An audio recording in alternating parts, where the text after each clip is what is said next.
Welcome to PDP math daily class YouTube channel में आपका स्वागत है। प्यारे दोस्तों, जैसा कि देख रहे हैं एसएससी के एग्ज़ाम हो या रेलवे का एग्ज़ाम हो या आरपीआई का एग्ज़ाम हो, तो इस तरह से क्वेश्चन अधिकतर देखने को मिलते हैं।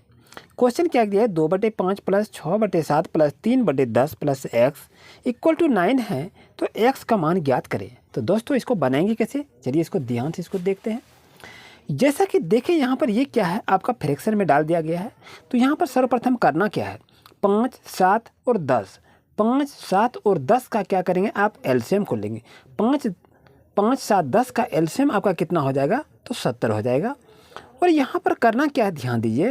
तो यहाँ आपका 5 है और यहाँ 70 है, तो कितने बार से ये कटेगा आपका, इस चीज़ को आपको याद रखना चाहिए। तो 14 पंचे 70 कट जाएगा, 14 पंचे 70 और 14 दूनी 28 हो जाएगा। तो यहाँ पर लिख देंगे, प्लस करेंगे, यहाँ 7 है 70 है, तो 10 से ये कटेगा, तो 10 से ये कटेगा तो यहाँ बच गया 6। 10 और 6 को गुना करेंगे कितना होगा दोस्तों, 60 हो जाएगा।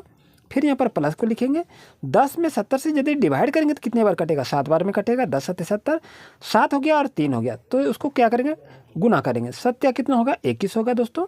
अब यहाँ पर क्या लिखेंगे, प्लस एक्स लिखेंगे, इक्वल टू यहाँ क्या लिख देंगे, 9 लिखेंगे। जैसा कि देखें दोस्तों, यहाँ पर 28, 60 और 21, 28, 60 और 21 को अगर आप जोड़ देंगे तो कितना हो जाएगा, आपका 109 हो जाएगा। और नीचे में 70 है दोस्तों, यहाँ पर 70 को लिख देंगे। यहाँ आपका x है इक्वल टू 9 है, यही तो आपको लिखना है। अब दोस्तों करना क्या है, ध्यान से इसको देखिए। यहाँ पर आप देखिए x की वैल्यू को निकालना है, तो x को इधर कर लेंगे। ये आपका 9 है, यहाँ पर 9 को लिख लेंगे, और ये आपका प्लस में दिया हुआ है, इधर जाके माइनस में हो जाएगा। यहाँ पर लिख सकते हैं हम 109/70 लिख देंगे। अब यहाँ पर तो आपके पास कुछ तो है ही नहीं, अब करेंगे क्या, इसको आप सॉल्व कर लेंगे। तो 70 एक का एलसीएम को ले लेंगे तो कितना होगा, 70 हो जाएगा। अगर यहाँ से हम बात करते हैं, यहाँ देखिए आपका 1 है और यहाँ 70 है, इससे कितना बार में कटेगा, 70 बार में कटेगा। 70 एक का 70 हो गया, 70 से 9 को गुना करेंगे कितना होगा, 630 हो जाएगा। यहाँ पर दोस्तों 630 को लिख देंगे, और यहाँ 109 है तो 109 को यहाँ पर लिखेंगे, क्योंकि 70 में 70 एक बार में ये कट जाएगा। अब ये दोस्तों करना क्या है, ध्यान दीजिए। 630 और 109 है, इसको घटा देंगे तो कितना बचेगा आपके पास, 521 बच जाएगा। तो 521 को यहाँ लिख लेंगे और ये बस 70 लिख देंगे। यानी कहने का मतलब है दोस्तों, आपका सही आंसर क्या होगा, 521/70। Option number A is right answer. अब दोस्तों चलते क्वेश्चन नंबर नेक्स्ट पर। प्यारे दोस्तों, जैसा कि देखें क्वेश्चन क्या कह रहा है, 15 किलोग्राम 50 ग्राम को ग्राम में बदलने के लिए कहा रहा है। यहाँ पर हम ऑप्शन नहीं दिए हैं, चलिए इसको बनाते हैं। यहाँ पर 15 किलोग्राम है और यहाँ पर 50 ग्राम है, तो यहाँ यदि 50 ग्राम है तो इसको भी हमको 50 ग्राम करना होगा। यानी ये ग्राम में है, इसे भी ग्राम में कन्वर्ट करना होगा, या तो आप इसको किलोग्राम में भी कन्वर्ट कर सकते हैं, लेकिन दोनों का मान आपको करना होगा इक्वल होगा, तभी आप ग्राम में इसको निकाल पाएंगे। चलिए इसको कर लेते हैं। 15 किलो है तो यहाँ पर क्या लिखेंगे, 15 गुना क्या करेंगे, 1000 को लिख देंगे, तो ये ग्राम में कन्वर्ट आपका हो जाएगा। प्लस 5 है, यहाँ पर प्लस को क्या लिखेंगे, 50 लिख देंगे, 50 ग्राम हो गया आपका। अब ये 15 और 1000 को गुना करेंगे दोस्तों तो कितना हो जाएगा, आपका 15000 हो जाएगा। तो यहाँ पर क्या लिखे, 15000 को लिख लिए।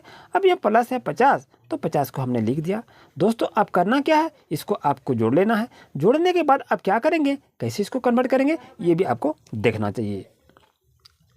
तो दोस्तों आप तो जोड़ लिए होंगे, यहाँ 50 है, ये 50 है, इसको 50 कर लेंगे, यहाँ आपका 0 हो जाएगा, और इसका सही आंसर क्या होगा, इतना ग्राम इसका सही आंसर होगा। आई होप का आपको अच्छी तरह समझ में आ गया होगा। यहाँ से भी दोस्तों ग्राम में अधिकतर क्वेश्चन पूछने को होता है, और ये बार बार क्वेश्चन को रिपीट किया जाता है। प्यारे दोस्तों, जैसा कि क्वेश्चन को देख रहे हैं, एक व्यक्ति ने अपने फर्नीचर को 25% लाभ पर बेचा। यदि उसने 15% हानि पर बेचा होता तो उसे 800 रुपया कम प्राप्त हुए, तो फर्नीचर का मूल्य ज्ञात करें, ये कहा रहा है। यहाँ पर क्या करा, 25% लाभ हुआ है। 25% लाभ का मतलब 100 में 25% लाभ हुआ, तो यहाँ पर क्या करेंगे, 125 को लिख देंगे, क्योंकि उतना लाभ हुआ है। अब यहाँ पर क्या करेंगे, एक्स लिखेंगे, यानी कहने का माना वस्तु का क्रय मूल्य कितना होगा, 100 एक्स है। यहाँ पर क्या करें, यहाँ लिख देते हैं, माना वस्तु का क्रय मूल्य 100 एक्स को मान लिया हम। चलिए 125 एक्स है, यहाँ क्या करेंगे, माइनस को लिखेंगे, और 15% हानि होती है, तो यहाँ पर 100 में 15 को घटा देंगे तो कितना होगा, 85 एक्स आपका हो जाएगा। इक्वल टू कितना इसका इक्वल होता है, तो 800 रुपया कम मिलता है, तो यहाँ पर हम 800 रुपया को लिख दिए। अब दोस्तों देखिए, 125 में 85 को घटा देंगे तो आपके पास बचेगा कितना, 40 एक्स हो जाएगा। इक्वल टू कितना हो जाएगा, 800 हो जाएगा। इसलिए एक्स इक्वल टू क्या हो जाएगा, 800 बटे क्या होगा 40 हो जाएगा। इसको कटा देंगे, 4 20 80 हो जाएगा। यानी कहने का मतलब है यहाँ आपका x की वैल्यू कितना आया 20। लेकिन हम वस्तु को माने हैं कितना क्रयमूल्य 100 x माने हैं। तो यहाँ पर क्या करेंगे आप 100 गुना क्या करेंगे 20 से गुना कर देंगे। तो आपके पास कितना होगा 20 से 20 हो जाएगा। यानी कहने का मतलब है सही आंसर आपका दोस्तों ये होगा। तो इस चीज़ को आप याद रखें और ये क्वेश्चन काफ़ी महत्वपूर्ण है। प्यारे दोस्तों, जैसा कि क्वेश्चन को देख रहे हैं आपके पास है कि एक संख्या को 405 से भाग देने पर शेषफल 30 बचता है, तो उसी संख्या को 27 से भाग देने पर शेषफल क्या होगा, ये आपसे पूछा गया है। तो यहाँ पर देखिए, यहाँ पर करना कुछ नहीं है। यहाँ पर शेषफल कितना बचता है 30 बचता है। तो यहाँ पर क्या लिखेंगे 30 को लिख लीजिए और 27 से यदि भाग देने पर शेषफल क्या होगा, तो यहाँ पर करना क्या है 27 से आप डिवाइड करेंगे। तो आपके पास सही आंसर क्या हो जाएगा दोस्तों, आपका सही आंसर हो जाएगा, ये तो आपका कटेगा नहीं। तो यहाँ हमें करना क्या है शेष को निकालना है। तो यहाँ पर क्या करेंगे 30 घटा करेंगे 27। 30 में यदि हम 27 को घटाएंगे तो दोस्तों आपका सही आंसर होगा 3।